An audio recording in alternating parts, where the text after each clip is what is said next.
നമസ്കാരം.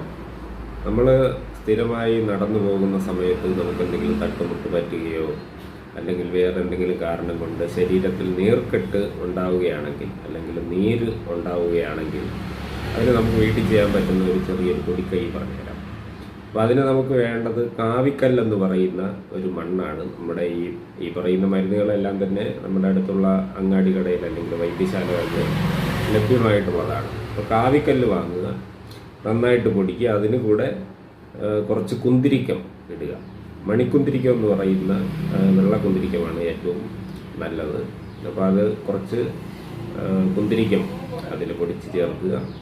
അതിനോടൊപ്പം തന്നെ ഗുൽഗുലു എന്ന് പറയുന്ന പശ നമ്മൾ ചില ഗുളികകളൊക്കെ ഉണ്ടാക്കാൻ എടുക്കുന്നതാണ്. ഈ ഗുൽഗുലുവും ഇതിൻ്റെ കൂടെ ചേർത്ത് നന്നായി അരയ്ക്കുക. അരച്ചരച്ച് വരുമ്പോൾ നന്നായിട്ട് അത് പൊടിയും. ഇത് മിക്സിയിൽ പൊടിക്കാതിരിക്കുന്നതാണ് ഏറ്റവും നല്ലത്.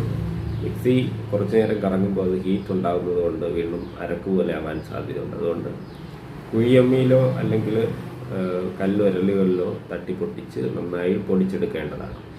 ഇങ്ങനെ പൊടിച്ചെടുത്ത ഈ മരുന്ന് മുട്ടയുടെ വെള്ള ആവശ്യത്തിന് ചേർത്ത് നന്നായിട്ട് അരയ്ക്കുക. നന്നായിട്ട് അരച്ച് നല്ല പേസ്റ്റ് പോലെ ആയതിനു ശേഷം ഈ പറയുന്ന നീരുള്ള ഭാഗത്ത് നമുക്ക് പുരട്ടിയാൽ ഒരു 2-3 മണിക്കൂറിന് ശേഷം ആ നീര് വറ്റിപ്പോകുന്നതാണ്. ഈ പറയുന്നത് പെട്ടെന്നുണ്ടാകുന്ന ക്ഷതങ്ങൾക്ക് വളരെ പെട്ടെന്ന് തന്നെ ഗുണം ചെയ്യും. അതുപോലെ പഴയ നീരുകൾക്കും ഇത് നല്ല ഗുണം ചെയ്യുന്നതാണ്. ഇനി മുട്ടയുടെ വെള്ളം എടുക്കാൻ ബുദ്ധിമുട്ടുള്ള സമയത്ത് നമുക്ക് പാലിൽ അരച്ചത് ഉപയോഗിക്കാവുന്നതാണ്.